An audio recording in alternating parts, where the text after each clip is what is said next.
আসসালামু আলাইকুম ওয়ারাহমাতুল্লাহ। খাদ্য গ্রহণ আমাদের দৈনন্দিন জীবনের একটি গুরুত্বপূর্ণ অংশ, কিন্তু ইসলাম শুধু খাওয়ার অনুমতি দেয়নি, বরং খাবার খাওয়ার সুন্দর কিছু সুন্নত ও আদব শিখিয়ে দিয়েছে। যদি আমরা এই সুন্নতগুলো মেনে চলি, তাহলে সাধারণ খাওয়াও ইবাদতে পরিণত হয়। আজ আমরা জানব খাবার খাওয়ার 10টি গুরুত্বপূর্ণ সুন্নত ও আদব। ১. হালাল ও পবিত্র খাদ্য গ্রহণ।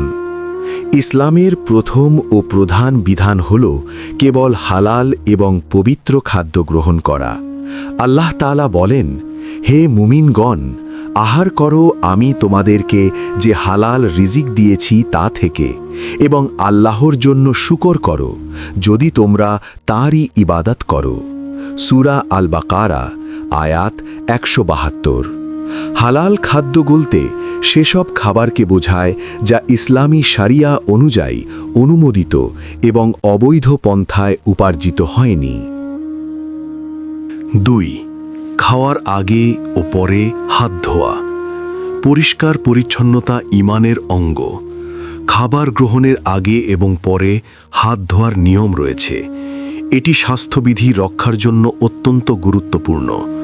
রাসূল সাল্লাল্লাহু আলাইহি ওয়াসাল্লাম বলেছেন, কেউ যেন ঘুম থেকে উঠে হাত না ধুয়ে খাবারের ভেতর হাত না দেয়। আবু দাউদ, হাদিস 105। এর মাধ্যমে খাদ্যবাহিত রোগ থেকে রক্ষা পাওয়া যায়। 3. বিসমিল্লাহ বলে খাবার শুরু করা। খাবার শুরু করার আগে বিসমিল্লাহির রহমানির রহিম বলা অপরিহার্য। এর মাধ্যমে মুসলিম তার খাদ্য গ্রহণের কাজ আল্লাহর নামে শুরু করেন।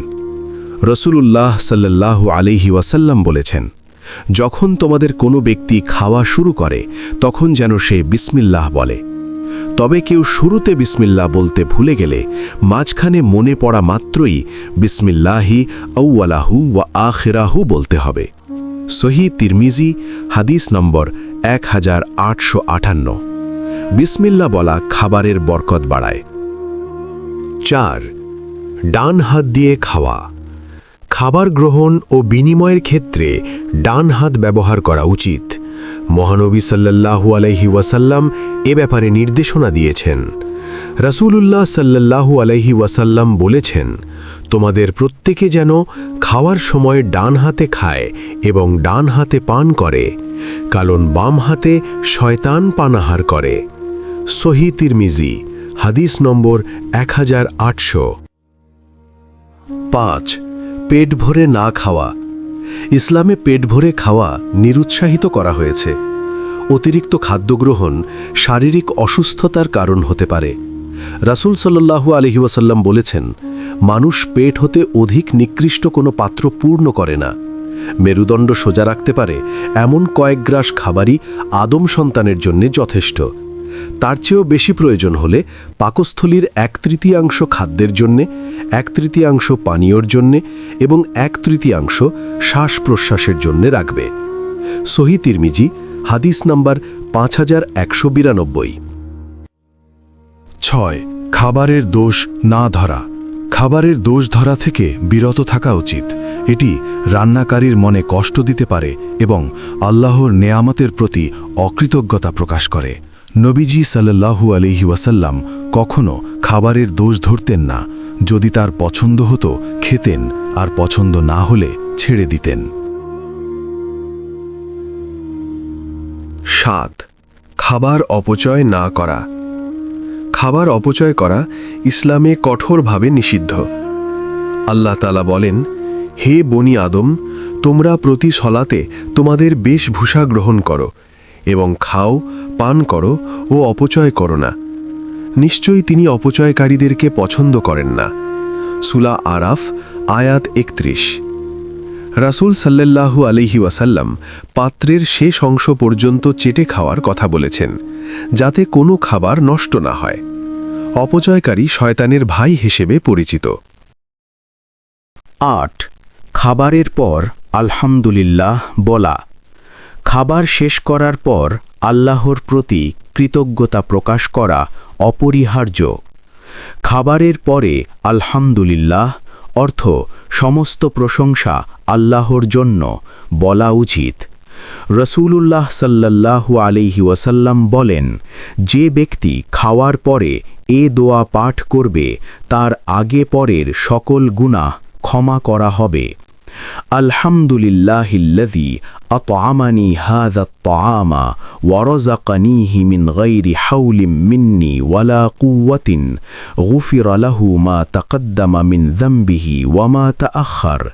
অর্থ, সমস্ত প্রশংসা আল্লাহর জন্য, যিনি আমাকে এ খাদ্য খাওয়ালেন এবং আমার পক্ষ থেকে কোনো কৌশল ও ক্ষমতা প্রয়োগ ব্যতীতই রিজিক দান করলেন। আবু দাউদ, হাদিস নম্বর 4023। 9. হেলান দিয়ে না খাওয়া। হেলান দিয়ে খাওয়াকে ইসলামে নিরুৎসাহিত করা হয়েছে। রাসূল সাল্লাল্লাহু আলাইহি ওয়াসাল্লাম বলেছেন, আমি হেলান দিয়ে খাই না। বুখারী 5399। এটি বিনয় এবং মধ্যম পন্থা অবলম্বনের একটি উদাহরণ। হেলান দিয়ে খেলে সাধারণত অতিরিক্ত খাওয়া হয়, যা স্বাস্থ্যের জন্য ক্ষতিকর। 10. সবার সঙ্গে মিলেমিশে খাওয়া। খাবারে বরকত আনতে এবং সামাজিক বন্ধন দৃঢ় করতে সবার সঙ্গে মিলেমিশে খাওয়াকে উৎসাহিত করা হয়েছে। রাসূল সাল্লাল্লাহু আলাইহি ওয়াসাল্লাম সম্মিলিতভাবে খাবার গ্রহণকে উৎসাহিত করেছেন। ইবনে মাজাহ, হাদিস 3299। এর মাধ্যমে পারস্পরিক ভালোবাসা ও সৌহার্দ্য বৃদ্ধি পায়। ইসলাম আমাদের জীবনের প্রতিটি কাজের মধ্যেই শিষ্টাচার ও সৌন্দর্য শিক্ষা দেয়। খাবার খাওয়ার এই সুন্নত ও আদবগুলো শুধু শরীরের উপকারই করে না, বরং আমাদের হৃদয়ে আল্লাহর প্রতি কৃতজ্ঞতা ও বিনয় সৃষ্টি করে। যদি আমরা প্রতিদিনের জীবনে এই ছোট ছোট সুন্নতগুলো মেনে চলি, তাহলে সাধারণ খাবার গ্রহণও ইবাদতে পরিণত হবে এবং আমাদের জীবনে নেমে আসবে আল্লাহর রহমত ও বরকত। তাই আসুন আমরা সবাই খাবার খাওয়ার এই সুন্দর সুন্নতগুলো পালন করি এবং অন্যদেরও তা অনুসরণ করতে উৎসাহিত করি।